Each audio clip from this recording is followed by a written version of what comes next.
কি যারা বিশ্ববিদ্যালয়ে ক্লাস নেয় আমি দেখেছি, মিশর থেকে যারা আসতো, সৌদি আরব থেকে আসতো, মদিনা বিশ্ববিদ্যালয় থেকে ডক্টর জিয়াদ বলে একজন স্যার ছিল আমার। উনি আরবি গ্রামার নিতেন। লোকটা বাংলা বলতে পারতো না, তো আরবিতে এমন কায়দা কৌশলে গভীরে চলে যেত। ও ৪৫ মিনিট না, ৪৫ ঘন্টা বসে থাকবেন, কখন সময় যায় আপনি টেরও পাবেন না, যারা বোঝে তারা। আর যদি গ্রাম্য মানুষ নিয়ে তার সামনে বসিয়ে দেন, ও 2 মিনিট পরে গালি দেবে, হ্যাঁ ঘন্টামি করার জায়গা পায় না, কি বলেন আপনি। কিন্তু যারা বোঝে তারা ৪০-৪৫ মিনিট না ৪৫ ঘন্টা চলে গেলেও মনে করবে যেন আরো গভীরে ঢুকুক। তো এই জন্য ক্লাসের সিস্টেম সরকার এভাবে করেছে, এই কারণে এই মাথায় কথা ধরার একটা লিমিট আছে। ৪৫ মিনিটের পরে বিজ্ঞান এই মাথার উপরে গবেষণা চালিয়ে দেখেছে যে যতই ভালো কথা বলেন আগেরটা আপনি ভুলে যাবেন। এই জন্য আমরা এমন ক্লাস করব না যে আগের গুরুত্বপূর্ণ কথাগুলো ভুলে যাচ্ছেন। এই জন্যে যতটুকু পারা যায় আমরা চেষ্টা করব এখান থেকে কিছু বাড়ি নিয়ে যাওয়ার। যে আল্লাহ আমাদেরকে এখনো পর্যন্ত ধৈর্য ধারণ করে সহ্য নিয়ে এখানে বসে থাকার তৌফিক দিয়েছেন, বলেন আলহামদুলিল্লাহ। দরুদ আর সালাম পাঠ করছি আমাদের নবী, মানবতার মহান শিক্ষক মুহাম্মদুর রাসূলুল্লাহ সাল্লাল্লাহু আলাইহি ওয়াসাল্লামের প্রতি, যারা আনিত আদর্শ পেয়ে আমরা খুশি না বেজার? সবাই খুশি তো ইনশাআল্লাহ? এই কথাটা যেন ঠিক থাকে। মুহাম্মদুর রাসূলুল্লাহ আমাদের কাছে একমাত্র আদর্শ, এ কারণে দুনিয়ায় এমন কোনো মানুষ আসে না যার চরিত্র আপনার কাছে পরিষ্কার। আপনি বলতে পারবেন যে আপনি যাকে মেনে চলেন এই লোকটা জীবনে কোনোদিন মিথ্যা কথা বলেনি? পারবেন না। এই লোকটা জীবনে জেনা করেনি, এ কথা বলতে পারবেন? তাও পারবেন না। অথচ এমন একজনকে আমরা মানি যে লোকটা সারাটা জীবনে ৬৩ বছরে কোনোদিন একটা মিথ্যা কথা বলেনি, বলেন আলহামদুলিল্লাহ। আর বাকি গোলাম করে তো বললামই না, জীবনে তারা স্পর্শও করেনি। যদি ছোটখাটো কোনো ভুল তার থেকে বের হয়েছে, সঙ্গে সঙ্গে আল্লাহ রাব্বুল আলামিন কোরআনে কারিমে আয়াত নাযিল করে সুসংবাদ দিয়েছেন। আল্লাহ পাক বলেন, লিয়াগফিরা লাকাল্লাহু মা তাকদ্দামা মিন যামবিকা ওয়া মা তাআখার ওয়া ইউতিম্মা নি'মাতাহু আলাইকা ওয়া ইয়াহদিয়াকা সিরাতাম মুস্তাকিমা। হে নবী, আপনার আগে পেছনে যা আছে সব আমি আল্লাহ মাফ করে দেব না দিয়েছি। লিয়াগফিরা লাকাল্লাহু মা তাকদ্দামা মিন যামবিকা, সামনে পেছনে যা ছিল একটাও রাখি নাই। কোনো ভুল ত্রুটি যদি হয়েছে আমি আল্লাহ ওটা আর বাকি নেই, সবগুলো আমি মাফ করে দিয়েছি। আয়ুতিম্মা নি'মাতাহু আলাইকা, যত নিয়ামত আমি আল্লাহর আছে সব আপনাকে আমি দিয়ে দিয়েছি। আপনি কথা বুঝতেছেন? আল্লাহ যত নিয়ামত বানিয়েছেন সব আল্লাহ পাক নবীকে দিয়ে দিয়েছেন। শুধু এতটুকু আল্লাহ শেষ করেননি। ওয়ায়ুতিম্ম, এটা মোজারে, বর্তমান ভবিষ্যৎ, প্রেজেন্ট ফিউচার। যত নিয়ামত আল্লাহ পাক বানিয়েছেন কিয়ামত পর্যন্ত যত নিয়ামত দুনিয়াতে বানাবেন সব কিছু আমার নবীর নামে আল্লাহ উৎসর্গ করে দিয়েছে। ওয়াহদিয়াকা সিরাতাম মুস্তাকিমা, আপনাকে আমি আল্লাহ নিজে পথ দেখাচ্ছি, দেখাবো। কিয়ামত পর্যন্ত এই শব্দটা থাকবে কোরআনে। সিরাতাম মুস্তাকিমা, সরল এবং সঠিক যে পথ, শুধু সরল সঠিক পথ অর্থ হবে না, মুস্তাকিমা মানে স্থায়ী সরল পথ। ভালো করে শুনুন, নবীকে আল্লাহ যে পথ দিয়েছেন আজ ভালো আছে কালকে নষ্ট হয়ে যাবে এমন না। বিশ্ব নবীকে আল্লাহ হেদায়েতের যে পথ দেখিয়েছেন, একদিকে সরল এবং সোজা, আর একদিকে স্থায়ী। এই জন্য প্রতিদিন ফরজ নামাজও যারা পড়ে প্রত্যেক দিন 17 বার আল্লাহর কাছে বলা লাগে, হ্যাঁ ছেলে কথা বলেন না, কোন কোন করেন মানে যার ভালো লাগে না আস্তে করে চলে যাবে, কথা বলছেন কেন? আবার কথা বলেন, হ্যাঁ এদিকে তাকান। কোন দিকে তাকিয়েছেন আপনি? একটা কথা বলবেন না, ভালো না লাগলে আস্তে করে চলে যাবেন। আর প্রসাব পায়খানা বাদ দিয়ে কেউ যেতেও পারবেন না। যাবেন মানে আপনি এসেছেন কেন? আর খুব বেশি যদি হয় বিড়ি খাওয়ার জন্য যাবেন। না, অনেকে বিড়ির নেশা আছে, তখন ওরা ফতোয়া দিয়ে কি করবে? বিড়ি খেতে মনে চাইলে খেয়ে চলে আসবে। আসবেন তো? বছর ঠিক, ঠিক আছে। তার মানে এলাকায় সব চলে। এই ভাই, মশাটা ড্রাইভারের কাছ থেকে নিয়ে আসেন তো, পায়ে শীত লাগছে। আর এটা কার? এটা কার? এখানে ছিল একদম, মানুষের মাথার তা পায়ে দিয়েছেন কোন কারণে? আপনার বিবেক কি মরে গেছে নাকি? যান ড্রাইভারের বলে মশাটা নিয়ে আসেন, যদি পারেন, না পারলে বসেন। মানে জেলখানায় 3টা বছরে শরীরে বিভিন্ন রোগ হয়ে গেছে, ভেতরে মানে আছে খোলা পড়ে আছে, আমার শরীর আর সাপোর্ট করছে না। জোর করে এভাবে হয় না তো, ডায়াবেটিস অনেক বেশি। এই জন্যে আমিও পারি না, আপনারাও ছাড়েন না, আল্লাহু আকবার ওই রকম হয়ে গেছে। কোথায় সেই কি বলে সন্দ্বীপ থেকে দিনের বেলা ছিল ব্রাহ্মণবাড়িয়া কসবা, ওখান থেকে এখানে। আর রাস্তাঘাটে যে অবস্থা, আমার মনে হয় ওদেরকে যদি পেতাম আমি আজকে জবাই করতাম। শয়তান এমপি হয়েছে, এগুলো জবাই করে দেওয়াই ভালো ছিল। ও কারণে হয়তো এমনি জাহান নামে যাবে। যারা এই যে রাস্তাঘাট তৈরি না করে বলে যে আমরা মানবতার সেবায় কাজ করি, কি সেবা করেছেন আপনি? এই যার যে মানবতার সেবা আবার কি আছে? একটা মসজিদ বানিয়ে দিলে খুব বেশি হলেও না 2000 লোক নামাজ পড়ে, কথা বলছেন এখানে। আর একটা রাস্তা বানিয়ে দিলে 2 লক্ষ মানুষ হাঁটাচলা করবে। 100টা মসজিদ বানানোর চাইতে একটা রাস্তা বানানো আল্লাহর কাছে অনেক ভালো। শয়তানরা এই কাজগুলোই করে না। এই জন্য রাস্তায় আমার মাত্র এই যে 60-70 কিলো পথ এখান থেকে এই কসবা, অথচ 4 ঘন্টা 10 মিনিটের উপর সময় লেগেছে এইটুকু সময় আসতে। এত খারাপ রাস্তা। সেই ফজরের নামাজ যখন পড়ি তখন থেকে বের হয়ে এই গাড়িতে, শুধু মাঝখানে যে 1.5 ঘন্টা কথা বলেছি ওখানে এই, আর এই যে সারা রাত সারাদিন চলছে আমাদের এই গাড়ির উপর। এই জন্য শরীরও খবর গোছে না, এখন মনে হচ্ছে একটু শুলেই ঘুম আসি যাবে। শরীরের ভেতরে তো কিছু নেই। এরপরও যদি কেউ জ্বালান এইভাবে, আপনারা ঝামেলা করলে আমি কিন্তু কথা ভুলে যাব। গুরুত্বপূর্ণ একটা বিষয় আজকে, এটা রজব মাস চলছে। রজব মাসে কিছু করণীয় আছে, কিছু বর্জনীয় আছে। এইগুলো আপনাকে কোরআন থেকে জানা লাগবে, হাদিস থেকে জানা লাগবে। আজকে এই জন্যই এসেছেন নাকি? নাকি অন্য উদ্দেশ্য আছে আমাদের? না। রাসূলুল্লাহকে আল্লাহ যে পথ দিয়েছিলেন ওটা কি অস্থায়ী না স্থায়ী? কেমন স্থায়ী? আজ আছে, কাল 2 দিন পরে রাস্তার মতো হয়ে যাবে কিয়ামত পর্যন্ত। রব্বুল আলামিন বলেন 17 বার কমপক্ষে মানুষ আমার কাছে এই কথা বলে, ইহদিনাস সিরাতাল মুস্তাকিম,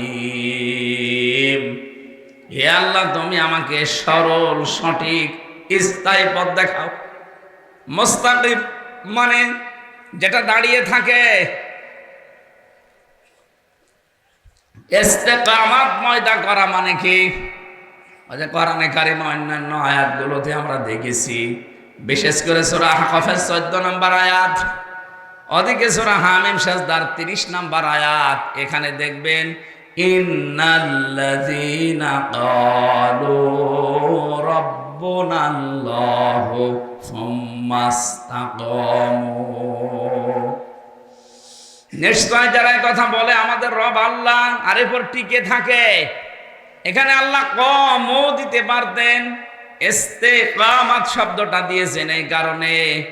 কম মানে এমনি দাঁড়িয়ে থাকা, আর ইস্তেকামাত মানে দৃঢ়ভাবে দাঁড়িয়ে থাকা। আর এগুলো তৈরি হয় ওই সময় যখন মানুষ ইমানের ওপরে পরীক্ষা দেয়। আমরা বাস্তবে বহু মানুষকে দেখেছি এই দেশে যারা সত্যি ইমানের ওপরে পরীক্ষা দিয়েছে। এ মানুষগুলো জুলুম অত্যাচার স্টিম রোলার চলেছে, এরপরও তারা টিকেছিল। শহীদ মীর কাশেম আলীর কথা শুনেছেন না?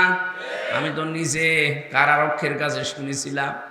এই লোকটার 3 ঘন্টা পরে ফাঁসি হবে, অথচ তিনি বললেন যে আমি 2 ঘন্টা ঘুমালাম, 1 ঘন্টা আগে তুমি আমারে ডেকে দিও। কারারক্ষে কুতুবউদ্দিনের বাড়ি রাজবাড়ি, মাঝে মাঝে আমারে বলতো, হামজা ভাই এ লোকটা ঘুম আসলো কি করে? বললাম আপনি বুঝবেন না, আমি বুঝেছি ঘুম কেন এসেছিল। যারা এই কথা বলতে পারবে যে আমাদের রব আল্লাহ, আর এর উপরে টিকে থাকতে পারবে দৃঢ়ভাবে, সুদৃঢ়ভাবে টিকে থাকতে পারবে, তাতানাজ্জালু আলাইহিমুল মালাইকা। তাতানাজ্জাল এটা মজারে, বর্তমান ভবিষ্যৎ প্রেজেন্ট ফিউচার, মালাকুন 1 বছর, মালাইকা বহু বছর। আল্লাহ বলেন এদের জন্য আমি বিপদে আপদে পড়লে ফেরেশতা পাঠাচ্ছি, পাঠাবো। 1টা 2টা না, হাজার হাজার ফেরেশতা তাদের কাছে আসবে। হয়তো ফেরেশতা নিজের সূরাতে আসবে অথবা অন্য কোন সূরত নিয়ে আসবে। আল্লাহ তাখাফু ওয়ালা তাহজানু, তারা কানের কাছে এসে বলবে ভয় পাবেন না, কোনো চিন্তা নেই। আপনি ফাঁসির দড়ি দেখতে পাচ্ছেন, তাতে কি হয়েছে? আপনার ছেলে ব্যারিস্টার আরমান গুম হয়ে আছে, তাতে কি হয়েছে? আপনার স্ত্রী এখনো পর্যন্ত অসুস্থ, তাতে কি হয়েছে? কোনো চিন্তা নেই, সবগুলোর দায়িত্ব আল্লাহ নিয়ে নিয়েছে। এ কথা না বললে জীবনও এই লোকটার 2 ঘন্টা ঘুম আসা সম্ভব না। কারণ আমি এই 3 বছর তো দেখেছি, ওনারা 8-10 বছর, 10 বছর, 12 বছর হয়তো ফাঁসির কন্ডেম ছেলে ছিল, আমিও তো 3 বছর একাধারে ছিলাম। যোগাযোগ বিচ্ছিন্ন হয়ে থাকা যে কত কঠিন আমি নিজে টের পেয়েছি। জেলখানায় সবচাইতে বেশি চলে ঘুমের বড়ি। তা ওনারা ছিল, আমরা ছিলাম প্রায় এই এশিয়া মহাদেশের ভেতরে সবচাইতে ভয়ঙ্কর জেল ওইটা কাশিমপুরের হাই সিকিউরিটি জেল যেটা বলে। ওখানে কোনো মায়া দয়া নেই। কোরআনে সূরা তাহরিমের ভেতরে পড়েছিলাম,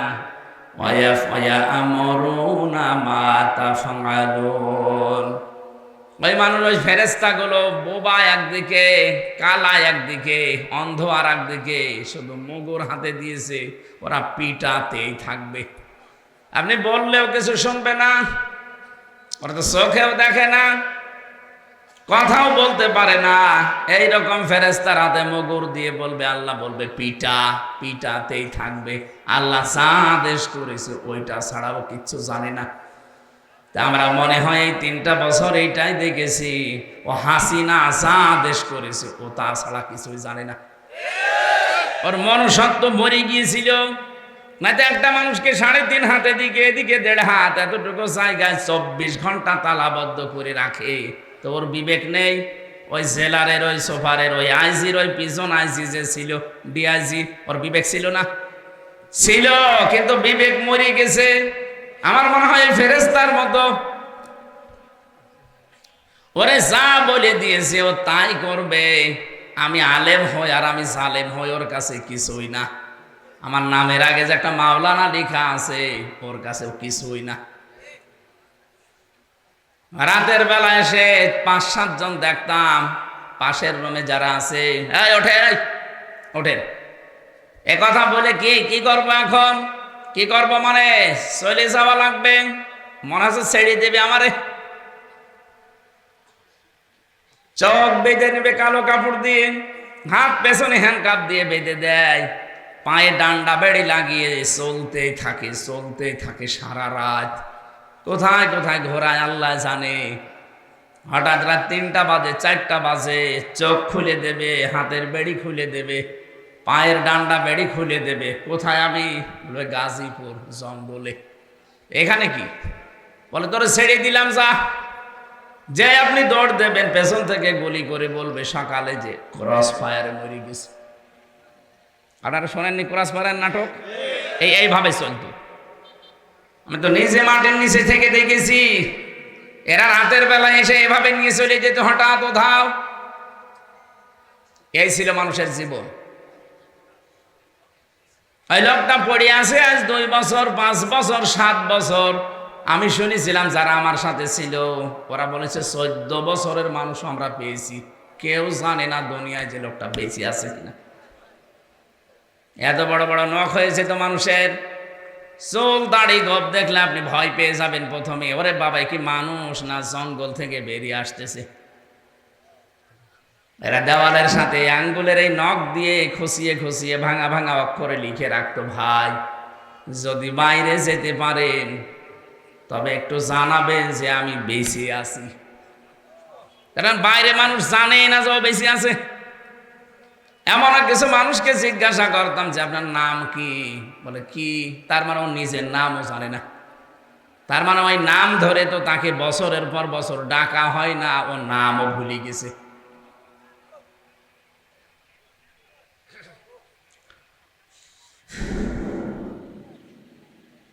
কত মানুষের যে এই শব্দটা ওর ওই ক্ষমতার সাথে লেগে আছে, আপনি জানেন। জালেমকে এমনি পালিয়েছে, ওর বংশটা এখন পালানো বংশ। আপনি দেখেছেন ওনার বোনের মেয়ে টিউলিপ সিদ্দিকী পদত্যাগ করেছে মন্ত্রিত্ব থেকে।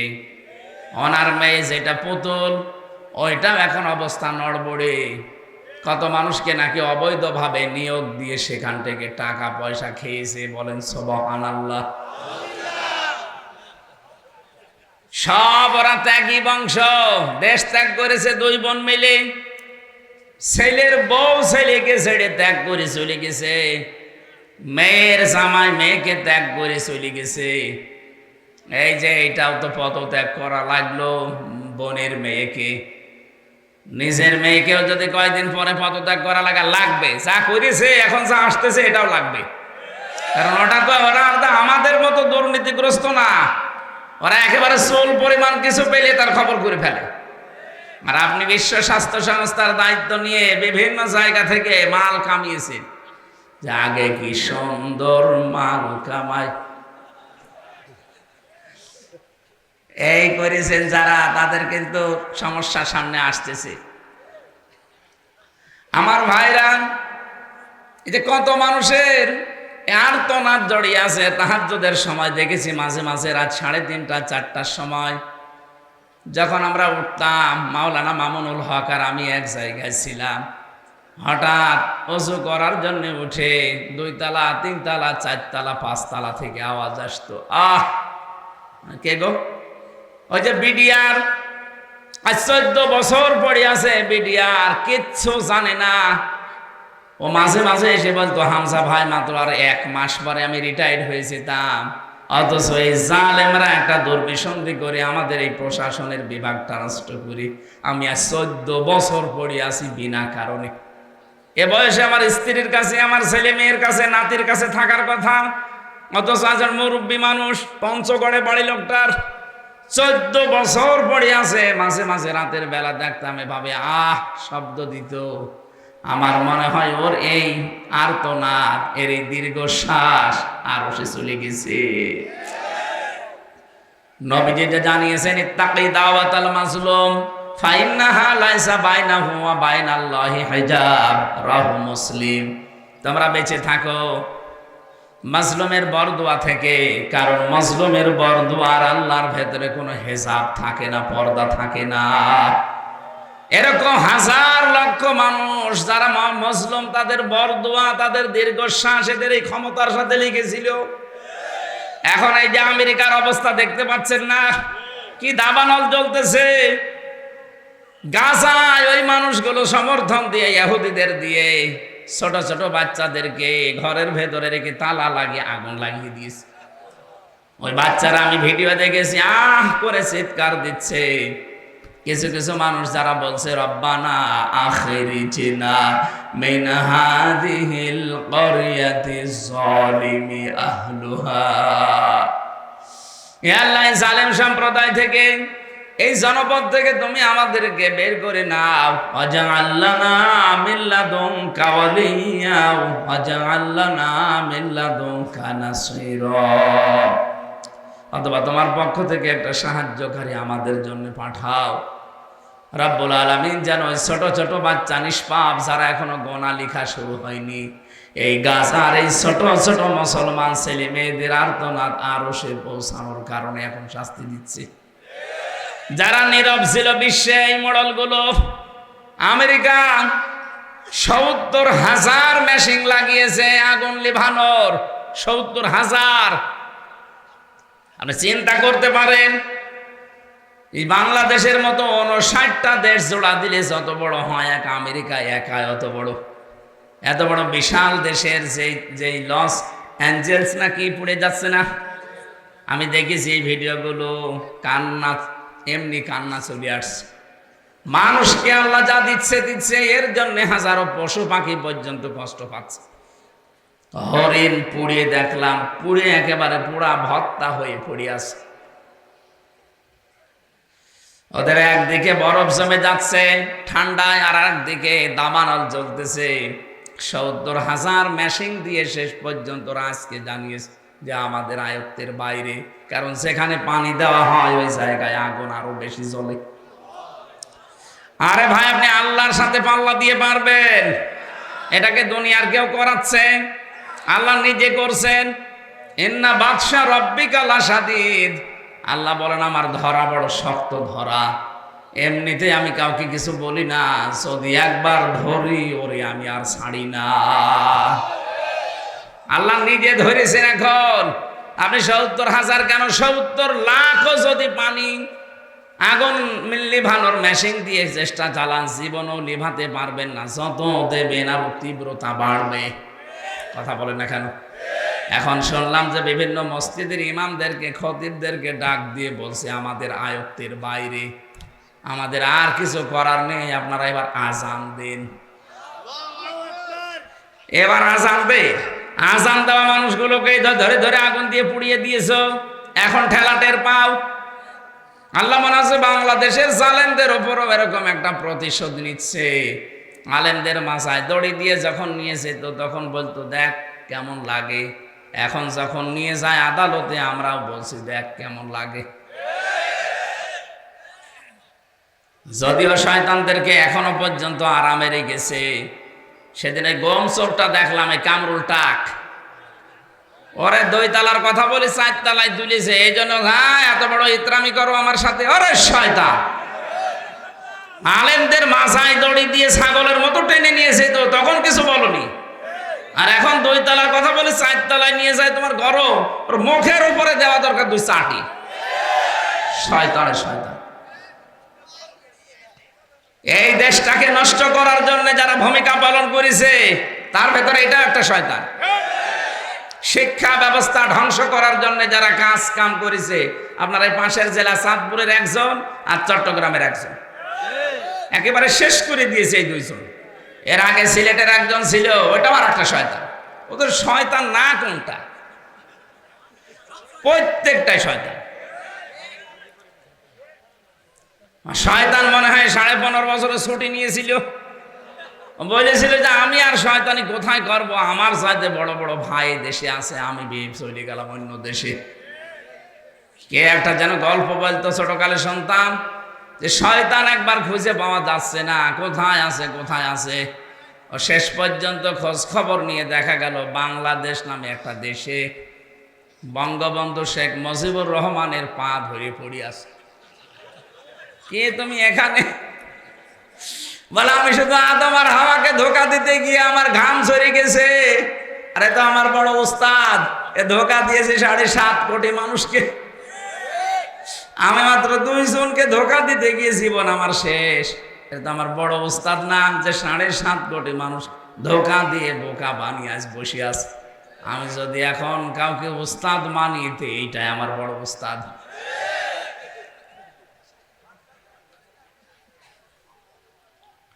আল্লাহর সাথে পাল্লা দিয়ে পারা যাবে না, এজন্য আমাদেরকে নত স্বীকার করা লাগবে।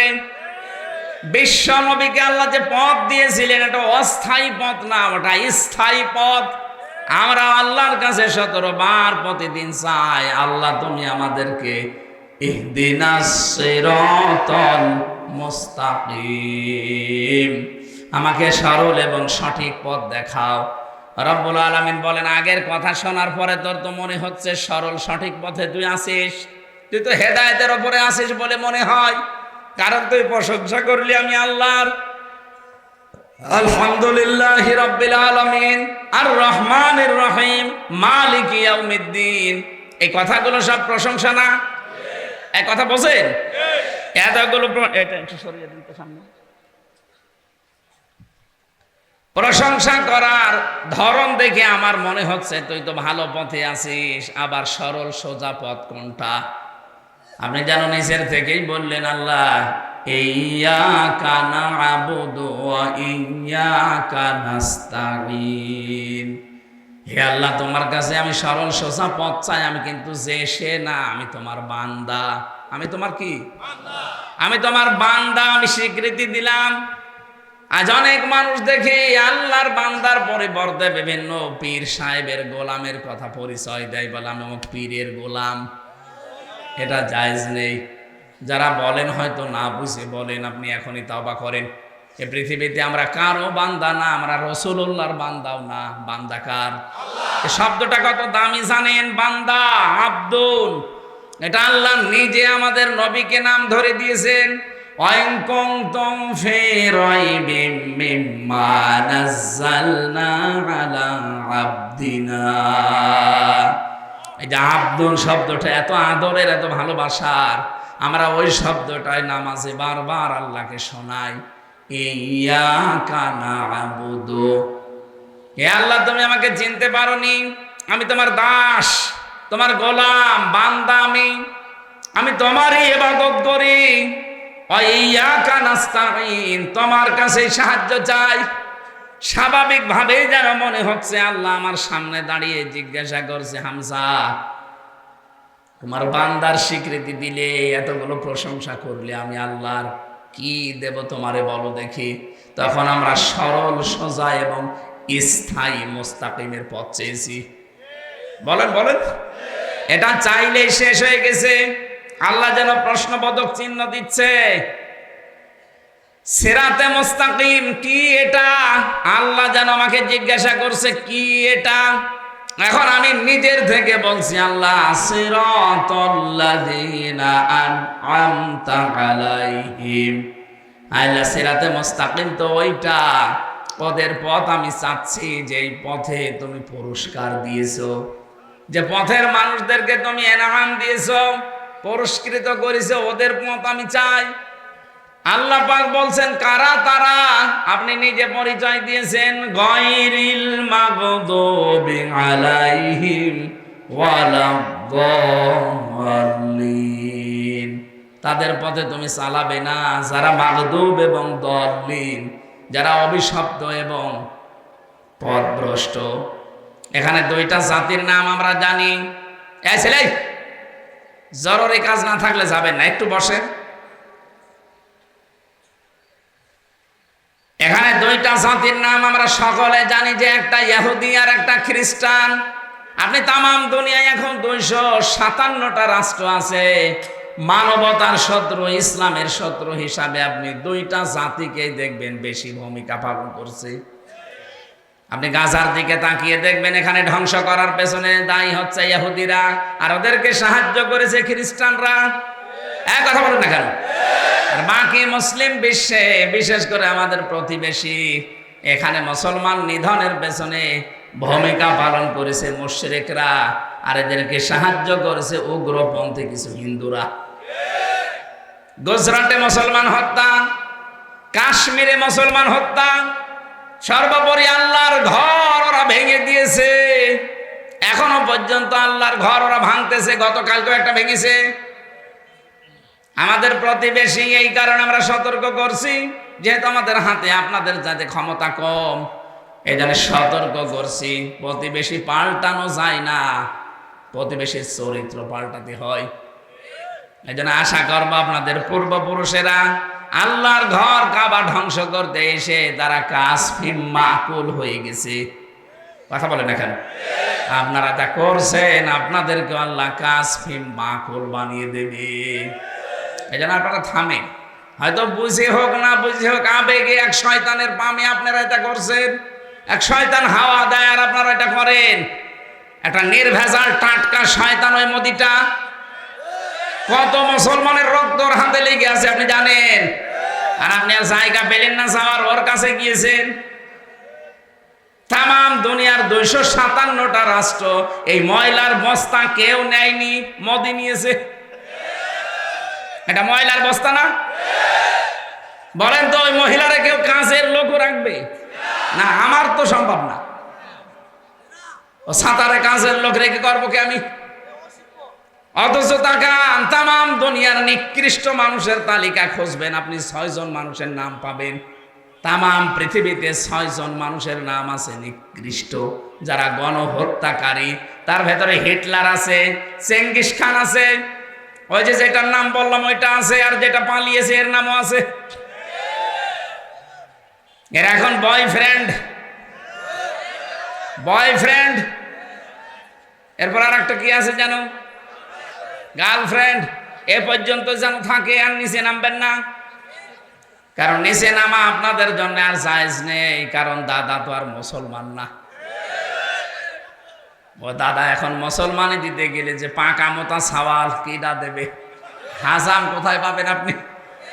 একটা হাজামকে নিয়ে যে দেবেন, ও তো আর চোখ খুলে কাটতে পারবে না, চোখ বন্ধ করে কাটা লাগবে, শেষে আঁকা কাটতে যে গুড়া কেটে বাদ দিয়ে দেবে, ও বিয়ের স্বাদ মিটে যাবে দাদা। এই জন্য যাই গেছেন থাকেন, কিন্তু নিচে নামবেন না। কথা বলছে না কেন? নাই তো শেষ বয়সে একটা কিছু হয়ে গেলে তখন পরিচয় দেব কি? পরিচয় দেওয়া সম্ভব ওই সময়? আমার কোরআন মানবে? আলা তুনকিহুল মুশরিকিনা হাত্তা ইউমিনু, সূরা বাকারা 2 নম্বর পারা 14 নম্বর পৃষ্ঠা 4 নম্বর লাইনের 221 নম্বর আয়াতের মাঝের অংশে আছে। আল্লাহ বলেন, কোন মুশরিক পুরুষ যদি ঈমান না আনে, কোন মুমিনা নারীর জন্য তার সাথে বিয়ে করা জায়েজ নেই। আমি এই জন্যই বকবক করছি, এমনি করতাম না। এই জন্য গেছেন ভালো, সাবধানে থাকবেন, কারণ ওদের তো চরিত্র ঠিক নেই। কখন আবার কি করে ফেলে, শেষে দেখা যাচ্ছে বুড়ো বয়সে নাতি আমরা কি করব।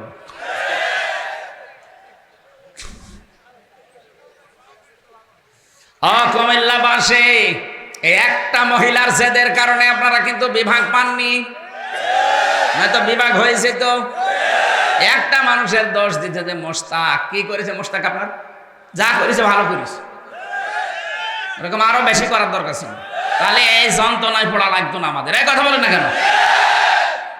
খালি মোশতাকের দোহাই দিয়ে এত বড় একটা জেলা, বাংলাদেশের 17 জেলার ভেতরে একটা জেলা কুমিল্লা, এটা বিভাগ হওয়ার মতো না?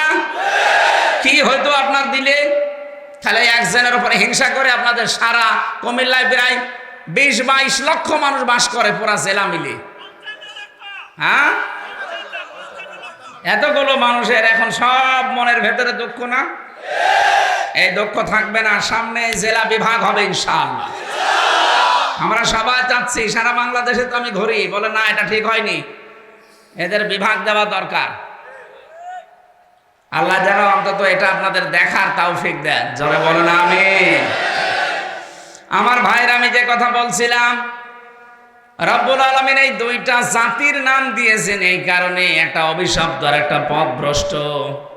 এই পৃথিবীতে কেন তারা অভিশপ্ত, কেন পথভ্রষ্ট, আমি প্রায় 5টা কারণ পেয়েছি তাফসিরে। এইদিকে তাকান, এটা আমাদের সাথে আবার মিলবে। 1 নম্বরে, এই মানুষগুলো কিন্তু জানতো যে আমাদের নবী মুহাম্মদ রাসূলুল্লাহ শেষ নবী এবং সর্বশ্রেষ্ঠ নবী, কারণ ওদের তাওরাতে ওদের ইনজিলে কয়েকশো বার লেখা ছিল এটা। তাওরাত কিতাবে, ইনজিল কিতাবে আমাদের নবীর নাম পরতে পরতে তার প্রশংসা লেখা ছিল। আমাদের কোরআন পড়তে গেলে আমরা যে অক্ষরগুলো দিয়ে পড়ি, আমার আল্লাহ প্রতিটি অক্ষরে আমাদের নবীর সম্মান আর পরিচয় তুলে ধরেছেন। আপনি দেখবেন যারা আরবি পড়তে পারে বলবেন আলিফ দিয়ে দেখবেন আহমদ, আলিফ দিয়ে আহমদ মানে প্রশংসিত। বা দিয়ে আল্লাহ বলেন আমার নবী বাশির, সুসংবাদদাতা। তা দিয়ে আমার নবী মুত্তাকি, তিনি পরহেজগার। সা দিয়ে আমার নবী মুদ্দাসির, তিনি কম্বলওয়ালা। জিম দিয়ে আমার নবী জামিল, তিনি সুন্দর। হা দিয়ে আমার নবী হামিম, তিনি অন্তরঙ্গ বন্ধু। খ দিয়ে আমার নবীর পরিচয় আল্লাহ দিয়েছেন খাতামান নাবিয়্যিন, আমার নবী শেষ নবী।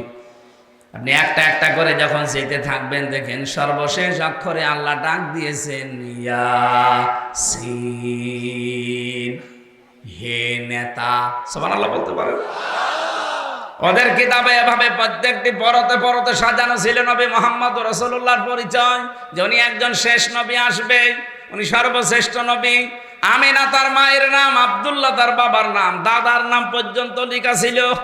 ওরা যে সত্যকে সত্য জানার পরও মানত না, একদিকে হিংসা করে আর একদিকে অহংকার করে। তাহলে এখান থেকে একটা মাসলা বের হয়, হিংসা করে আর অহংকার করে যারা সত্যকে সত্য জানার পরও মানে না, আমার আল্লাহ পাক বলেন তারা অভিশপ্ত, তারা পথভ্রষ্ট। এই বাংলাদেশের সাথে একটা মিলান তো, আর যারা সত্যকে সত্য জানার পরও মানতে চান না, হয় হিংসা করে অথবা অহংকার করে। বলেন, এই যে কিশোরগঞ্জের এক পাগলা বের হয়েছে, ফজু পাগলা, ফজলুর রহমান, একটা পাগল। আগে ছিল ছাত্রলীগের সভাপতি, খরচ পাল্টিয়ে এখন চলে এসেছে আর এক দলে। এ ফজু পাগলা এখন পুরাটাই পাগল হয়ে গেছে। ও দেখতে পাচ্ছে সত্য, কিন্তু এই মহাসত্যকে জানার পর অস্বীকার করছে। বলছে এই দেশে যারা ইসলাম মানে এরা সব মিলে মাত্র 10 ভাগ, আর আমরা যারা আছি ইসলামের বাইরে তারা 90 ভাগ। আরে ভাই, এটা আগস্টের 5 তারিখের আগে নেই কি? আপনি আগস্টের 5 তারিখের আগের জরিপ দেখেন, এই দেশে মাত্র 100 জনের 15 জন মানুষ চাইতো এই দেশে কোরআনের বিধান কায়েম হোক। অথচ এই যে জানুয়ারি মাসের 1 তারিখ থেকে রিপোর্ট বের হচ্ছে, আন্তর্জাতিক খবর রাখেন, এদেশে এখন 100 জনের 58 জন মানুষ চাচ্ছে এদেশে কোরআনের বিধান কায়েম হোক।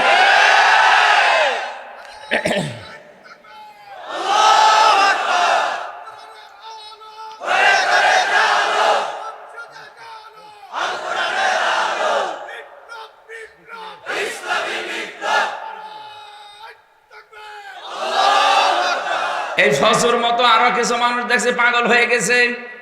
এই যে হারুন একটা, হারুনের বউ পাপিয়া একটা, আমি নাম ধরেই বলছি কারণ এরা পুরাটা এখন মাথা আউলিয়ে গেছে।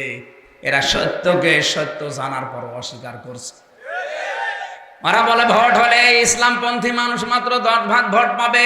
আরে ভাই, আপনি ভোটে 15.5 বছর হয়েছে, আপনি আন্দাজি রিপোর্ট বলেন কি করে? বিশ্বের রিপোর্ট গুলো এখন খুলে দেখেন, এই যে মাইক্রোসফট, ভয়েস অফ আমেরিকা, সবগুলো খ্রিস্টানরা চালায়, একটাও তো মুসলমান চালায় না। তারা এখন রিপোর্ট দিচ্ছে বাংলাদেশ দেখে, এই দেশে যেভাবে মানুষের উত্থান হচ্ছে ইসলামে, আগামীতে 3য় শক্তি হিসাবে ইসলাম ক্ষমতায় যাবে। এটা আমেরিকার রিপোর্ট। মাইক্রোসফট রিপোর্ট দিয়েছে তামাম দুনিয়ায় 257টা রাষ্ট্রের ভেতরে মিথ্যা কথা বলার দিকে এগিয়ে আছে ভারত। আরে ভাই, আমরা তো বানাইনি, বানিয়েছে খ্রিস্টানরা। সবচাইতে বেশি মিথ্যা খবর প্রচার করে ভারতে। আপনি দেখেছিলেন না ওদের সাংবাদিকের অবস্থা কি? হল হকার, মলম। আমার মনে হয় মলম বিক্রেতা অত নড়াচড়া করে না। যা আমরা নিয়ে নেব, আমরা চট্টগ্রাম। আরে দাদা, চট্টগ্রাম নিয়ে নেবেন মানে আপনি কি যৌতুক নেবেন? আর মেয়ে তো পালিয়ে গেছে, যৌতুক কিসের? মেয়ে তো বিয়েই আমরা মানি না। আর আমাদের যে ধর্মে যৌতুক দেওয়াও জায়েজ নেই, নেওয়াও জায়েজ নেই। যদিও এখানে কিছু আছে যৌতুক খায়। কারা কারা যৌতুক নিয়েছেন হাত তোলেন তো। আলহামদুলিল্লাহ, এই ছেলেটা ভালো আছে। আলহামদুলিল্লাহ বললাম এই কারণে, আমার তো ছেলে নেই, মেয়ে আছে, আমারও যৌতুক দেওয়া লাগবে না। এই ছেলে এত দূর বিয়ে দেওয়া যাবে না। কোথায় কুষ্টিয়া, কোথায় কুমিল্লা, এত দূর বিয়ে দিয়ে থাকা যায়? আসতেই লাগে আমার একদিন। কুমিল্লাবাসী বাংলাদেশের 64 জেলার ভেতরে, এখানে যেহেতু আলেমদের বাস বেশি এই জেলায়, সারা বাংলাদেশের জরিপেটা সবচাইতে বেশি আলেম বাস করে কুমিল্লা, নোয়াখালী এগুলোতে। এ কারণে এমনিতেই মানুষ হিসাবে ইমান যেহেতু সিটি ফোটা আছে, এই কারণে আপনাদের প্রতি মহাব্বত একটু বেশি। অন্যান্য জেলার চাইতে একটু মহাব্বত বেশি, বিশেষ করে গোপালগঞ্জের চাইতে। ওর নাম শুনলে আমার কেন কেমন জানি লাগে। বহু দাওয়াত এসেছিল, বললাম না, ও আবু সাহেলের ওখানে আমি যাবো না। দরকার হয় কুষ্টিয়ায় আমি ঘুমাবো, তারপরেও যাব না। কোথায় কুষ্টিয়া, কোথায় কুমিল্লা, এরপরও আমার চলে আসা লাগে। শুধু ইমানের দিক থেকে টান আছে, এই কারণে আমি এখানে কথা বলেও শান্তি পাই। আর গোপালগঞ্জে ও শান্তি তো দূরের কথা, আমি সেই কয়বার গেছি চলে ফুটে মরিছি, আমার গাড়ি পর্যন্ত শয়তানটা ভেঙে দিয়েছে। এই জন্য অবস্থার পরিবর্তন না হলেও জেলায় আমি যাবো না। এখনো দাওয়াত নেই নিয়ে বছরে বলেছে আগে হোক, আল্লাহর ওলি যদি মরে যায় তারপরে। তাছাড়া আমি আমার মনে হয় কেমন কেমন লাগে। যদিও গোপালগঞ্জ বাংলাদেশের ভেতরে না, বাইরে, ভেতরে।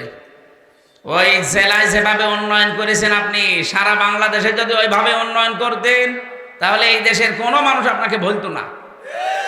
কারণ নিজেরটার দিকে টানবেন মানে। আমিরে জামাত ডাক্তার শফিকুর রহমান হাফিজাহুল্লাহ কয়েকদিন আগে তিনি খুলনায় গিয়েছিলেন।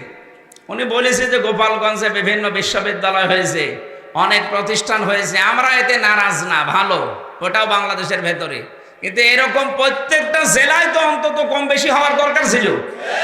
ওদের রাস্তা দেখেছেন? আর এই যে রাস্তা, ডেলিভারি রোড, আমার মনে হয় যে সমস্ত মেয়েদের পেটে বাচ্চা, এখান থেকে ওই সেই কুমিল্লা নিয়ে যাওয়া লাগবে না। এই রাস্তায় শুধু 2-3 কিলোমিটার ড্রাইভারকে বলবেন 200 টাকা বেশি দেবো, তুই জোরে চল, ওর রাস্তায় শেষ। এই কথা বলে না কেন? ডেলিভারি রোড বানিয়ে ফেলেছে, রাস্তায়ও হয়েছে একবার।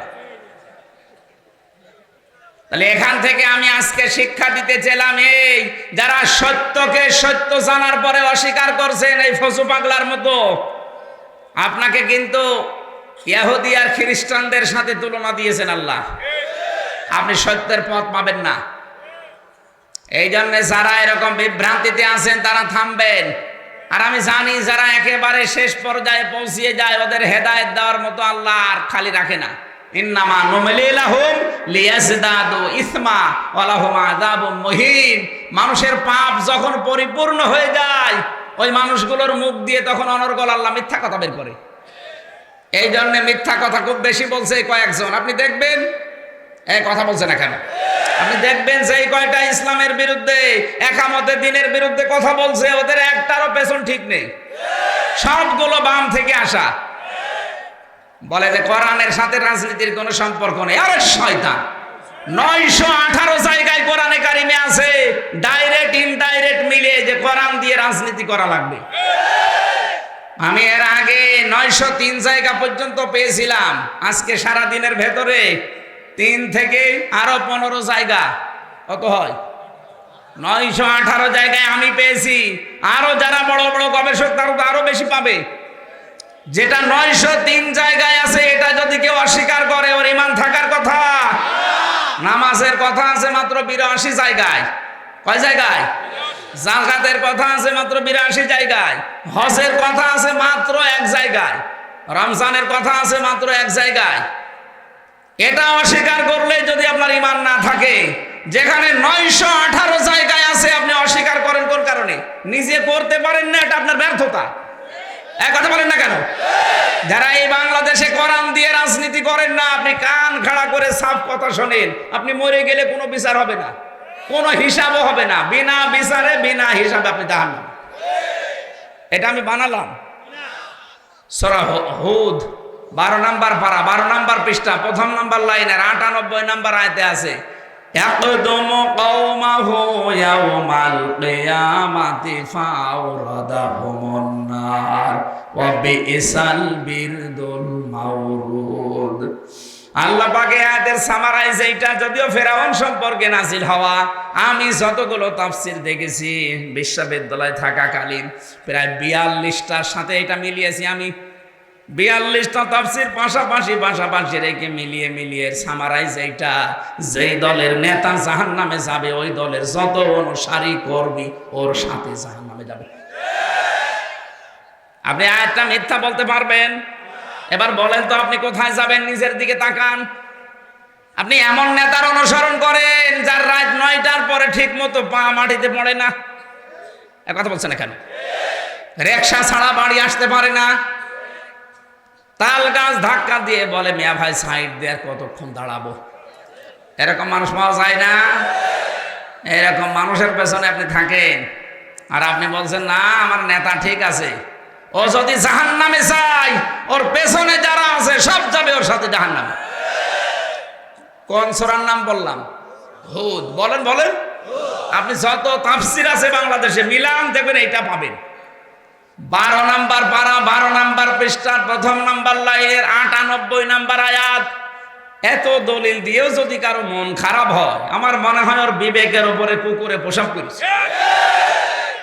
অবশ্য ঠিক।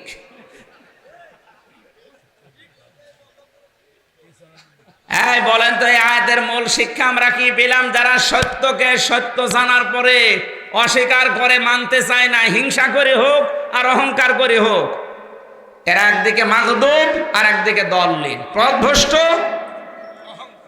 না, একদিকে পথভ্রষ্ট আর একদিকে লানত প্রাপ্ত। সুতরাং এটা শুধু ইহুদি খ্রিস্টানদের জন্য না, মুসলমানদের ভেতরেও যারা জানেন যে এটা সত্য। বাংলাদেশে আজ হাজার হাজার দল করে মানুষ, এর ভেতরে সব দল তো আর সঠিক না। এক কথা বলেন না কেন? নবীজি বলেছেন আমার উম্মতের ভেতরে 73টা দল হবে। বনি ইসরাইলে ছিল 72 দল, আমার উম্মতে হবে 73 দল। এর ভেতরে 72 দল যাবে জাহান্নামে, একটা দল যাবে জান্নাতে। তাহলে এই দেশে যতই দল থাক, সব দল তো আর জান্নাতি না। বলেন বলেন, মানা আলাইহি ওয়া আসহাবি, একালি টান আছে। যারা আমি নবী এবং আমার সাহাবীদেরকে অনুসরণ করে চলবে তারা জান্নাতি। এই দেশে এখন তাকান, যারা আল্লাহর নবীকে এবং নবীর সাহাবীদেরকে অনুসরণ করে, অনেকের প্রশ্ন আসতে পারে, যারা বিশাল জুব্বা গায়ে দেয়, পাগড়ি মাথায় দেয়, এরাই কে বলেছে আপনাকে? বিশ্ব নবীর সাহাবীদের জীবনীগুলো খোলেন। এক একজন সমরবিদ ছিলেন, কেউ অর্থনীতিবিদ ছিলেন। আপনার ভেতরে অর্থনীতিবিদ আছে, সমরবিদ আছে, পরিকল্পনা দেওয়ার মতো মানুষ আছে, 10টা মানুষের কর্মসংস্থান তৈরি করবে এই লোকটার মতো এরকম মানুষ আছে। এই যে এই মানুষটার নাম হচ্ছে মনির হোসেন পাটোয়ারি। চেহারা দেখতে যাই হোক, হাজারো মানুষের কর্মসংস্থান তৈরি করে দিয়েছে। আর ভাই, আপনি আল্লাহর ওলি করার জন্য সে চলে যাচ্ছেন চিটাগাঙে, বরিশালে, কে বলেছে আপনাকে? আল্লাহর ওলি তো ওইটা যার দ্বারা মানুষের কর্মসংস্থান তৈরি হয়। একটা মানুষ চুরি থেকে, ডাকাতি থেকে, ছিনতাই করা থেকে, হাইজ্যাক করা থেকে বেশি নিজের জায়েজ কর্মজীবনে আছে, যার মাধ্যমে আছে, সেই লোকটার দাম কত আপনি জানেন? আমি মনির হোসেন পাটোয়ারি সাহেবকে ধন্যবাদ জানাচ্ছি, কারণ ওনার চাইতে টাকাওয়ালা মানুষে বাংলাদেশে কম নেই। কত মানুষের টাকা তারা ব্যাংকে রাখে, ছাতা পড়ে যায়, অথচ ওনার টাকাগুলো উনি কাজে লাগিয়েছে, হাজার হাজার মানুষের কর্মসংস্থান তৈরি করে দিয়েছে। এক একটা মানুষ কর্ম করে খেতে পারলে তার দ্বারা আরো 4-5 জন পরিবারের সদস্য চলে। এই পরিকল্পনা তৈরি করা লাগবে না, এই আইডিয়া নিয়ে আসা লাগবে না। ওনার মাথা ছোট হোক, কিন্তু আইডিয়া তো আছে। আমরা আল্লাহর ওলি খুঁজেই পাই না। আমি সাফ বাংলা কথা বলছি, আল্লাহর ওলি যে লোকটা গাছতলায় বসে আছে, যে তার বাসতলায় বসে আছে, দরবার খুলে বসে আছে, ওটা আল্লাহর শত্রু। কারণ যার কাজ নেই ওটা আল্লাহর শত্রু। আল কাসিবু হাবিবুল্লাহ, যারা কাজ করে খায় এরা আল্লাহর বন্ধু। সুবহানাল্লাহ বলতে পারেন না? অনেক কাজ করে খায়, কাজ করিয়ে খায়, এই মানুষগুলোই আল্লাহর বন্ধু। যদি ফরজ যে বিধানগুলো আছে ওটা ঠিক রাখতে পারে, শুধু ফরজ নামাজ, ফরজ রোজা, ফরজ হজ, ফরজ যাকাত, এইগুলো ঠিক রেখে যদি মানুষের সাথে মুআমালাত মুআশারাত ঠিক থাকে, কসম করছে আল্লাহর ওলি ওইটাই। আল কাসিবু হাবিবুল্লাহ, যারা কাজ করে খায়, পরিশ্রম করে, এরা আল্লাহর বন্ধু। আল কাসিবু হাবিবুল্লাহ। তলাবু কাসবিল হালালি ফারিদাতুম বাদাল ফারিদা, নির্ধারিত ফরজ আদায় করার পর হালাল রুজির জন্য চেষ্টা করা, কষ্ট করা, ওটা আরেকটা ফরজ। এই ফরজটা বাংলাদেশে নেই, এই জন্য এত দুর্নীতি।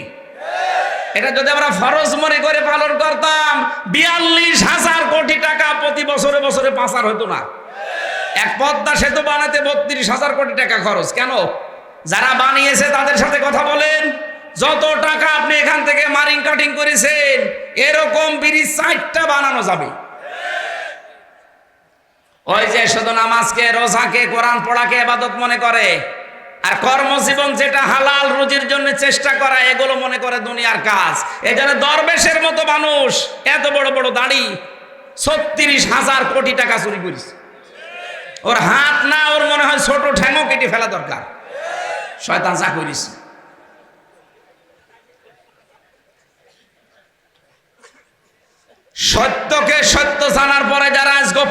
রাখছেন বিভিন্ন স্বার্থের কারণে, উল্টা পাল্টা বকতেছেন, আপনি হেদায়েত থেকে বঞ্চিত হয়ে যাবেন। আপনার পাপ যখন পরিপূর্ণ হয়ে যাবে, ওয়ালাহুম আযাবুম মুহিন, আল্লাহ বলেন ওকে আমি অপমানজনক শাস্তি দেব। ও যে কালামানিককে দিয়েছে, একটা হাইকোর্ট কি সুপ্রিম কোর্টের বিচারপতি, কি অবস্থা দেখেছেন? কলার পাতা শুয়েছিল, গলায় গামছা দিয়ে জনগণ টেনে নিয়েছে। এ কথা বলছে না কেন? আয় গলায় গামছা দেয় কাদের?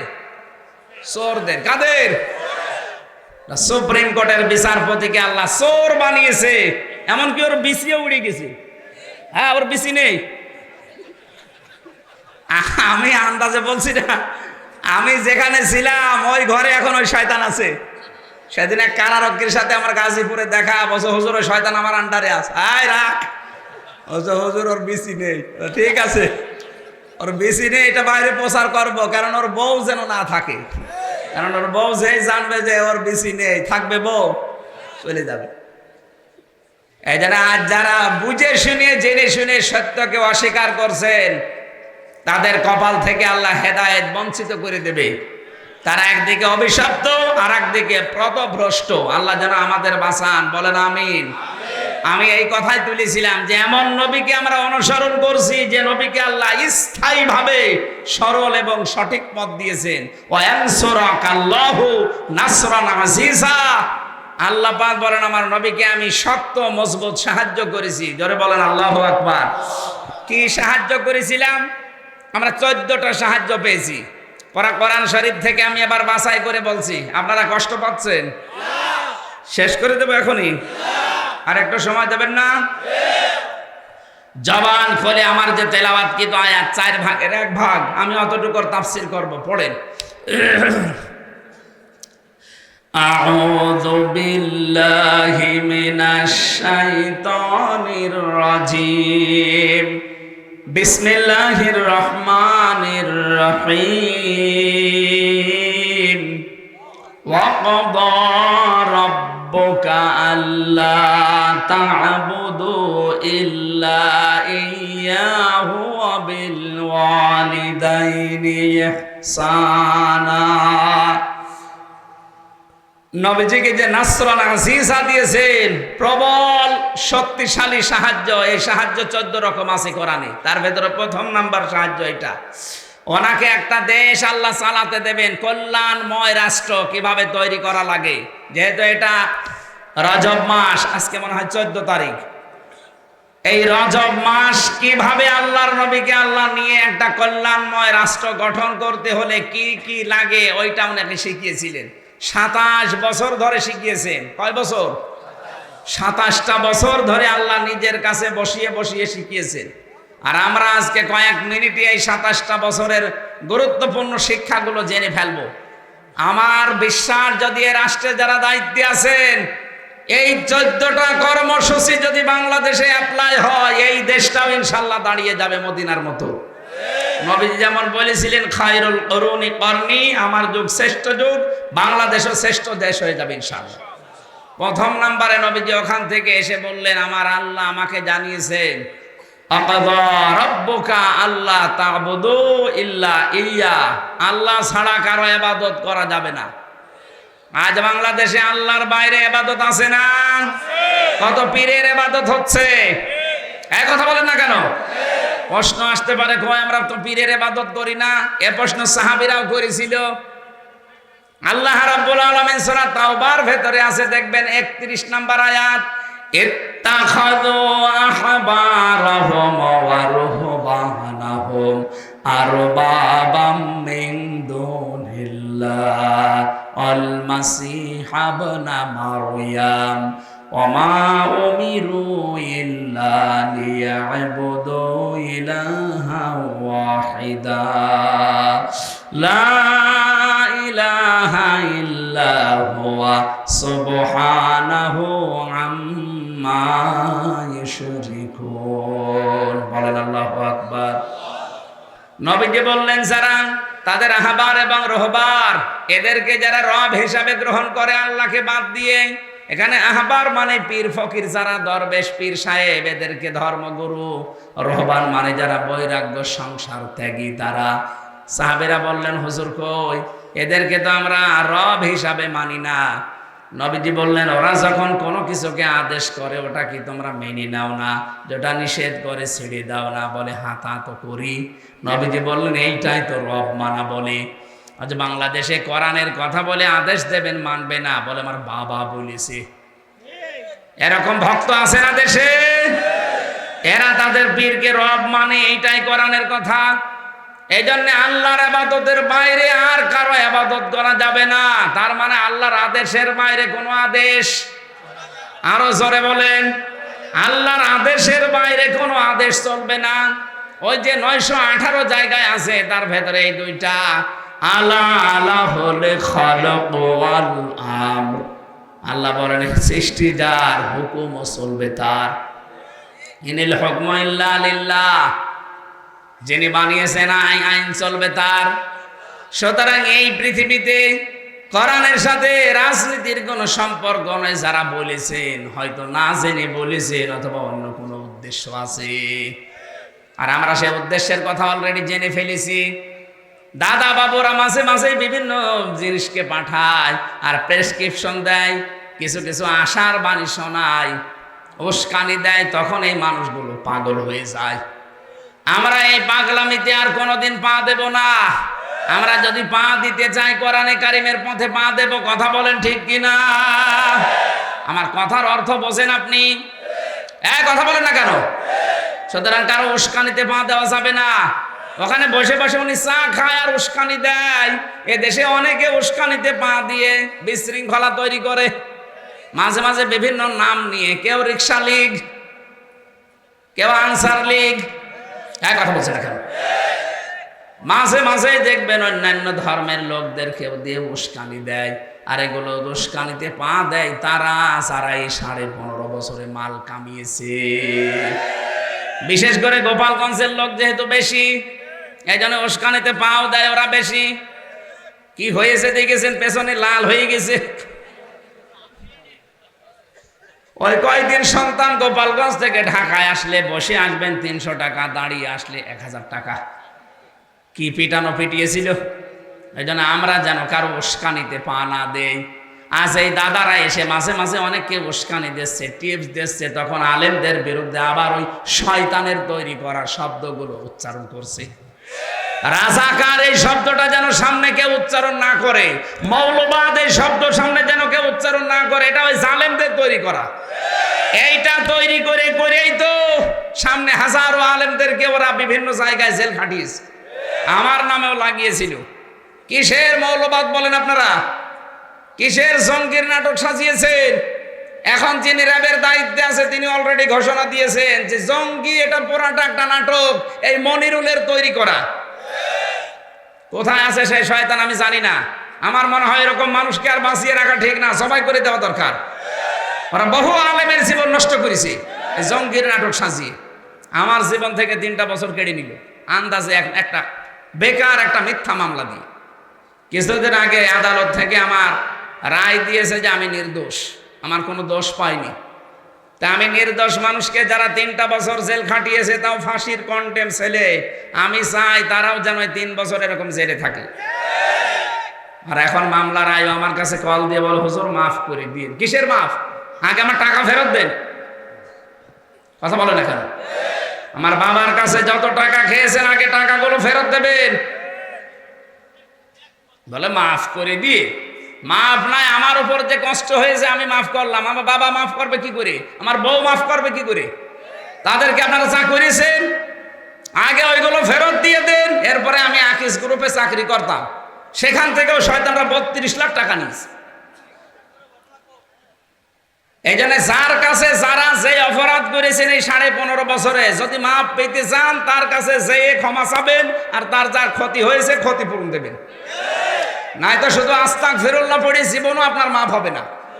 যারা বলে যে আস্তাগফিরুল্লাহ পড়লে মাফ হয়ে যায়, আন্দাজে বলে।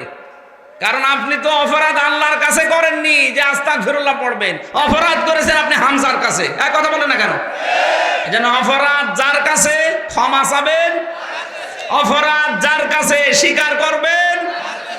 এদেশের মানুষ পুরা উল্টা বোঝে, অপরাধ করে এদেশে আর কাবার দেওয়াল ধরে কান্নাকাটি করে। তোর কাবার দেওয়াল ধরে কান্নাকাটি করা দরকার কি? তুই কি আল্লাহর কাছে অপরাধ করেছিস? অপরাধ করেছিস যার কাছে, ক্ষমা চাবি তার কাছে। আর শুধু ক্ষমা চাইলেই হবে? আপনি তার ক্ষতিপূরণ দেবেন না?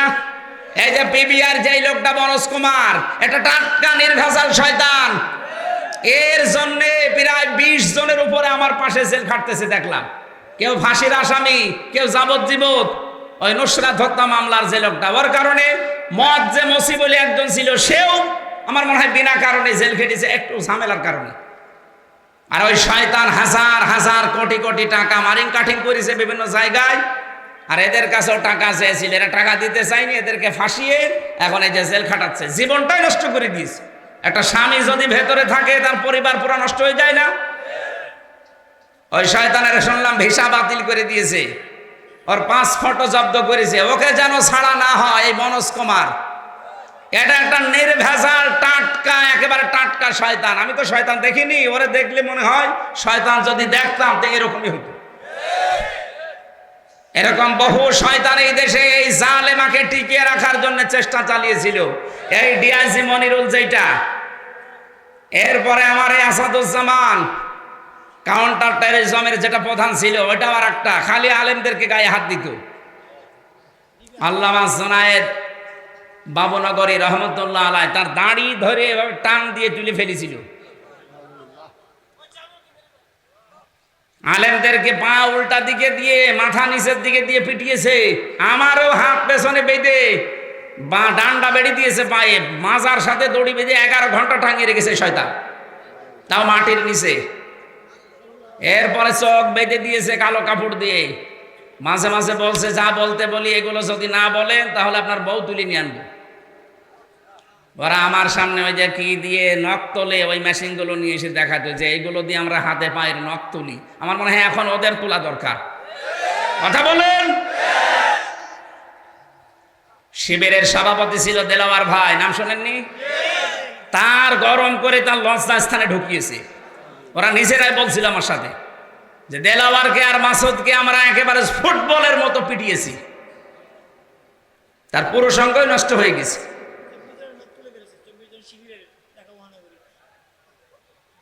কত মানুষকে যখন রিমান্ড থেকে আমার সামনে নিয়ে আসতো, চিহ্ন দেখলে তার চিৎকার। বলেন তো, একটা জীবিত মানুষের নখ যদি এরকম তুলে ফেলে, ফিনকি দিয়ে রক্ত বের হয়। আপনি তুলে দেখেন, একটা মানুষের চোখের এই যে ভরু, এগুলো যখন সব তুলে ফেলেন, দেখবেন ও কিছুক্ষণ পরে পিটাবেন পায়ের নিচে, অন্ধকার দেখবে। একাধারে আধা ঘন্টা পিটাতে আছে পায়ের নিচে, আপনি আধা ঘন্টা 1 ঘন্টা পরে কিছু দেখতে পাবেন না, কারণ পায়ের রগের সাথে চোখের রগের একটা সম্পর্ক আছে। ওরা তো জানে কোথায় কি মারলে, কোন জায়গায় কি করলে ও আর জীবনে কিছু করতে পারবে না। শফিকুল ইসলাম মাসুদ ভাই ডাক্তার, তার এই হাত পা এই সমস্ত জায়গা ফুটবলের মতো পিটিয়েছে, সবগুলো গুঁড়ো গুঁড়ো হয়ে গেছে। শুধু খারাপ হাউ আঙ্কেল নাই, হাউ আঙ্কেলের মতো হাজারো হাউ আঙ্কেল আছে। একটাকেও ছাড় দেওয়া ঠিক না, তাহলে সামনে যারা আসবে এরা আরো বেশি জুলুম করবে। এদেরকে দৃষ্টান্ত হিসাবে এমন শাস্তি দেওয়া লাগবে, আগামীতে যারা আসবে ক্ষমতায় তারা যেন অন্তত ভয়ে কাঁপে না, দরকার নেই। আর যদি এখন আপনি এদেরকে বাবা শাহজালাল ঠিক আছে মাফ করে দিলাম যান, আগামীতে যারা আসবে ওরা মনে করবে কিছুই তো হয় না, দেখি আবার শুরু করি। এই জন্য অনেকে কিন্তু বলা অলরেডি আরম্ভ করেছে যে 15.5 বছরে তো কোরআনের অনুষ্ঠান করতে অনুমতি লাগতো, আমরা যদি যেতে পারি অনুমতি দেব না। আরে ভাই, আপনি বলবেন ঠিক আছে, তাহলে এখনই বলে ফেলবেন, কয়েকদিন পরে বলতে পারলেন না, মানুষ তো সব জেনে ফেলবে। কথা বলছেন এখানে? আপনি যেটা বলবেন আমরা জানি, যে কিছুদিন পরে বলবেন, ভোটটা হয়ে যাক আগে যদি বলে ফেলেন এদেশে 96% মুসলমান, এরা জানতে মাতাল হলেও তাহলে ঠিক আছে। আপনি আলেমদের বিরুদ্ধে যাবেন, জীবনও এ দেশের মানুষ মেনে নেবে না। এই কথা বলে না কেন? সুতরাং এই দেশকে শান্তি, স্বস্তি, নিরাপত্তা দিতে যদি চান, এই 14 দফা কর্মসূচি মাস্ট বি এই দেশে এখন কায়েম করা লাগবে। নবীজিকে বললেন যে 1 নাম্বার কায়েম করবেন, কেউ যেন আমি আল্লাহ ছাড়া অন্য কারো ইবাদত না করে। এটা যখন একেবারে সব জায়গায় জারি হয়ে যাবে, অবিল ওয়ালিদাইনি ইহসানা, এই পৃথিবীতে আমি আল্লাহর পরে সবচাইতে বেশি কষ্ট করে এই মানুষের জন্য তার মা বাবা। আমি বিজ্ঞানের তথ্য পড়েছি, একটা মানুষ পৃথিবীতে আসতে যে কষ্ট হয় মায়ের 57 ইউনিট কষ্ট হয়। কত? অথচ 45 ইউনিট কষ্ট দিলে একটা মানুষ মরে যায়। আমরা যারা পুরুষ মানুষ আছি সর্বোচ্চ 45 ইউনিট কষ্ট পেলে আপনি মরে যাবেন। আর মা আমার মুখ দেখা দেখিয়ে 57 ইউনিট কষ্ট সহ্য করেছে। অথচ এই মাকে অনেকে আলাদা করে দিচ্ছে খাবারের ভয়ে। অনেকে তাদেরকে শুধু আলাদা করে না, বৃদ্ধাশ্রমে রেখে আসতেছে। বর খুশির জন্য, শাশুড়ির খুশির জন্য মা বাবাকে আলাদা করে দেয়, বাড়ি থেকে তাড়িয়ে দেয়। এমন মানুষ কুমিল্লায় নেই?